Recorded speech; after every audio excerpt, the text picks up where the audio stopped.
Good morning students. आज हम start करने जा रहे हैं फिजिक्स। सबसे पहले हम स्टार्ट करेंगे चैप्टर थर्ड, जो काफ़ी इजी है और आपको समझने में ज़्यादा प्रॉब्लम नहीं आएगी। Chapter third, lecture number first.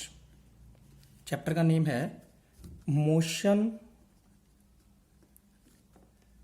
In a straight line.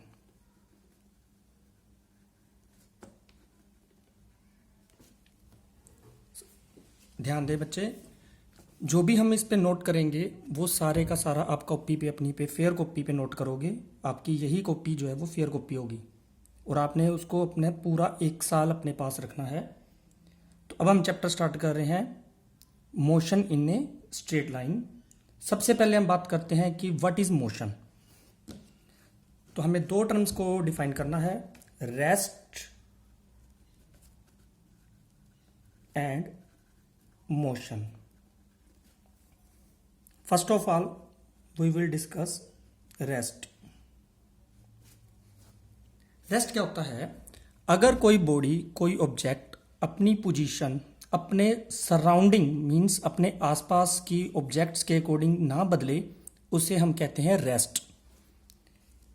A body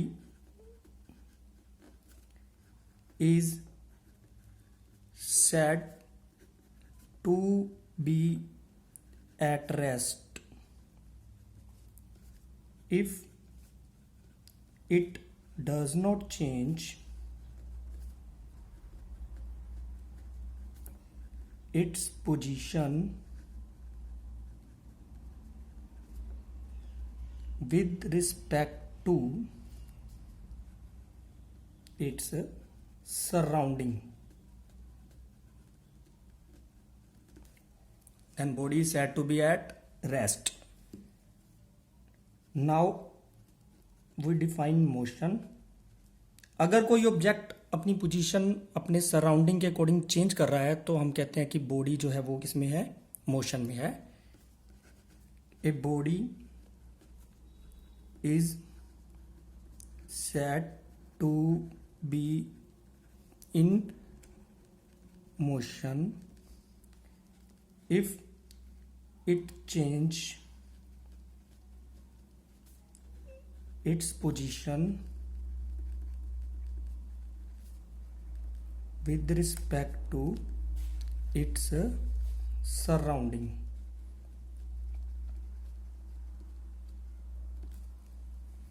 अगर कोई बॉडी अपनी पोजीशन अपने सराउंडिंग के अकॉर्डिंग चेंज कर रही है तो हम उसे क्या कहते हैं? बॉडी किस में है? मोशन में। पर ये जो है वो पूरी तरह से डेफिनेशन नहीं है। मींस एक ही टाइम में एक बॉडी रेस्ट में भी हो सकती है, उसी टाइम पे वो बॉडी दूसरे ऑब्जेक्ट के अकॉर्डिंग मोशन में भी हो सकती है।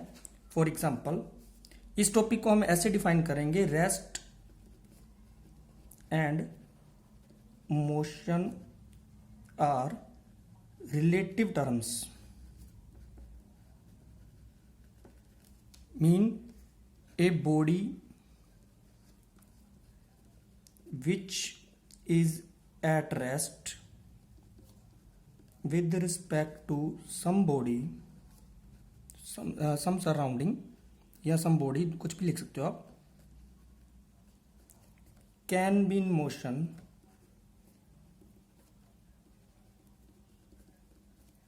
with respect to some other surrounding at same time. Mean, for example, आप एक बस में ट्रैवल कर रहे हो तो आप जो अपने आसपास के पैसेंजर्स हैं उसके अकॉर्डिंग आप किस में हो? रेस्ट में, क्योंकि वो अपनी पोजीशन नहीं चेंज कर रहे। लेकिन जब आप बस से बाहर दिखते हो तो सेम टाइम पे जो बस के बाहर के पेड़ हैं उनके अकॉर्डिंग आप किस में हो? मोशन में। तो ये दोनों टर्म्स जो हैं वो क्या है? रिलेटिव टर्म्स हैं। इसका एग्जांपल लिखो, a person seating in a moving बस is at rest with respect to his fellow passenger but he is in motion with respect to surrounding outside the बस।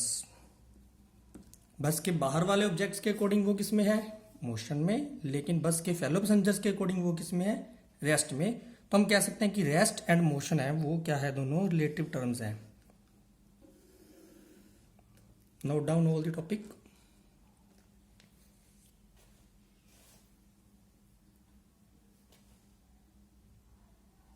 Okay,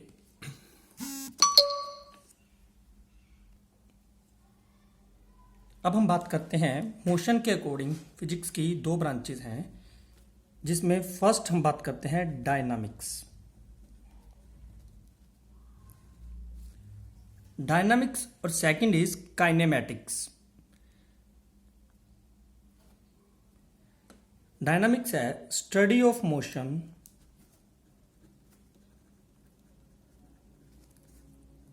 of a body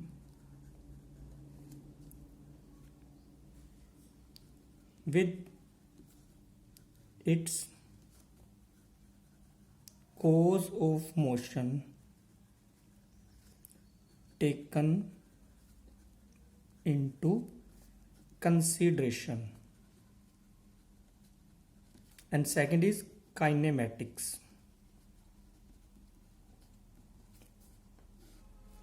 Study of motion of the body without taking its cause of motion into consideration। यहाँ से इसका क्या mean है कि अगर हम किसी ऑब्जेक्ट के मोशन की स्टडी कर रहे हैं और उसका जो कोज है, मतलब उसका जो कारण है कि किसके कारण वो मोशन में आया, मोशन के कारण उसमें क्या चेंजेस आ रहे हैं, वो सारे जब स्टडी करते हैं वो कहलाती है डायनामिक्स ब्रांच के अंडर।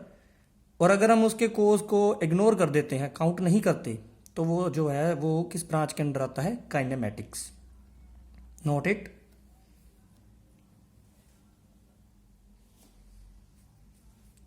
अब हम बात करते हैं पोजीशन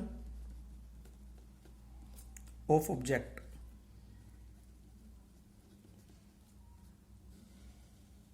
पोजीशन क्या होती है, कोई भी ऑब्जेक्ट है उसकी पोजीशन मापने के लिए हमें एक ऐसा पॉइंट चाहिए जहां से हम इसकी पोजीशन को काउंट कर रहे हैं, जहां से इसकी पोजीशन को हम कैलकुलेट कर रहे हैं। उस पॉइंट को हम बोलते हैं origin. Origin is a point from where we can check the position of object। means x axis y axis, ये क्या हो गया, ओरिजन। और अगर कोई ऑब्जेक्ट यहाँ P पॉइंट पे है जिसके कोऑर्डिनेट्स हैं x एंड y, तो ये इसकी पोजीशन है। ये किसके विद रिस्पेक्ट टू है, O पॉइंट, जिसको हम क्या बोलते हैं, ओरिजन, या इसको हम बोलते हैं फ्रेम ऑफ रेफरेंस, जहां से हम इसको क्या कर रहे हैं, काउंट कर रहे हैं, कैलकुलेट कर रहे हैं। तो P पॉइंट जो है किसी ऑब्जेक्ट की पोजीशन है, किससे सर, विद रिस्पेक्ट टू है वो O से। O से ही इसका x एक्सिस और y एक्सिस का जो डिस्टेंस है वो काउंट होगा।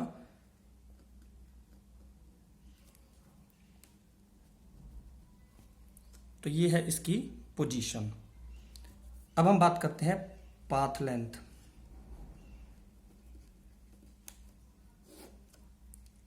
पाथ लेंथ क्या होता है, it is the actual distance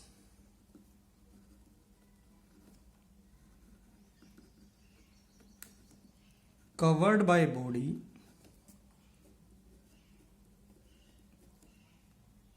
within 2 points इसको डिस्टेंस भी कहा जाता है। It is also known as distance.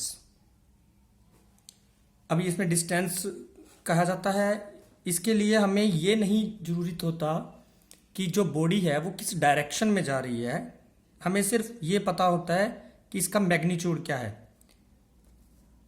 It has only magnitude so it is a scalar quantity. जिसमें मैग्नीट्यूड और डायरेक्शन दोनों चाहिए हो उसको हम बोलते हैं वेक्टर। जिसमें हमारे सिर्फ मैग्नीट्यूड से ही हमारा काम चल जाए उसको हम क्या बोलते हैं, स्केलर। इसमें डायरेक्शन नहीं होती। Its unit is metre. इसका जो यूनिट है वो क्या है, metre. Now we are discussing displacement.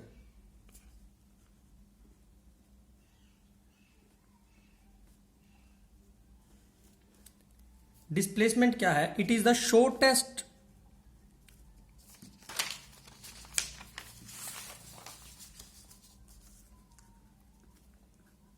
it is the shortest distance between two points। ये शॉर्टेस्ट डिस्टेंस है, इसके साथ डायरेक्शन भी होती है। It has direction as well as magnitude, so it is a vector quantity। तो इसलिए ये क्या है, एक वेक्टर क्वांटिटी है। Its unit is also metre. इसका यूनिट भी जो है वो क्या है, मीटर है। अब हम इसको एक एग्जांपल से समझते हैं। मान लीजिए हमने कोई एक कार है जो इस राइट हैंड साइड पे डायरेक्शन में चल रही है। यहां से हमने इसको एक पॉइंट लिया जिसको हमने क्या नाम दिया, ओ मत मीन्स ओरिजिन। 40 metre, 80 metre, 120, 160, 200, 240, 280, 320, 360। 240 को हमने नाम दिया Q और 360 को नाम दिया P। -40, -80, -120 और इसको हमने नाम दिया R। ओरिजिन से जो राइट हैंड साइड के डिस्टेंस होते हैं वो हमेशा पॉजिटिव होते हैं और जो लेफ्ट हैंड साइड के डिस्टेंस होते हैं वो हमेशा क्या होते हैं, नेगेटिव। मान लीजिए एक कार है, ओ पॉइंट से स्टार्ट करते हुए वो क्यू पॉइंट तक जाती है, ओ टू क्यू। इस टाइम पे इसका जो डिस्टेंस है वो है 240 मीटर। फिर वो कार जो है वो क्यू पॉइंट से पी पॉइंट तक जाती है, तो क्यू टू पी डिस्टेंस है 120 मीटर। और फिर वो कार दोबारा P से Q पर आई, P टू Q, तो डिस्टेंस अगेन क्या हो गया, 120 मीटर। हमने ये काउंट नहीं किया कि वो किस डायरेक्शन में जा रही है, हमने एक्चुअल में उसका मैग्नीट्यूड देखा कि वो कितना ट्रेवल किया।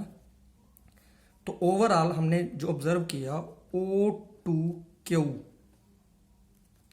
O टू Q कौन सा पाथ लिया हमने, O से Q, Q से P, P से Q।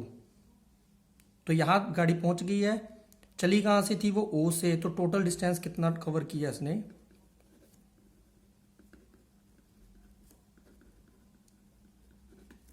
240 plus 120 plus 120 480 metre. लेकिन अगर हम डिस्प्लेसमेंट की बात करें, O2Q टोटल डिस्प्लेसमेंट, तो यहां पे हम इनिशियल पोजीशन और फाइनल पोजीशन को ही देखेंगे, हम ये नहीं देखेंगे कि वो किस पाथ से गया। O से Q कितना है टोटल डिस्टेंस मिनिमम, वो कितना है 240, तो जो इसकी डिस्प्लेसमेंट है वो 240 मीटर ही रहेगी। क्लियर हुआ? अगर हम टोटल पाथ लेते हैं तो वो कहलाता है डिस्टेंस, अगर हम शॉर्टेस्ट पाथ लेते हैं वो क्या कहलाता है, डिस्प्लेसमेंट।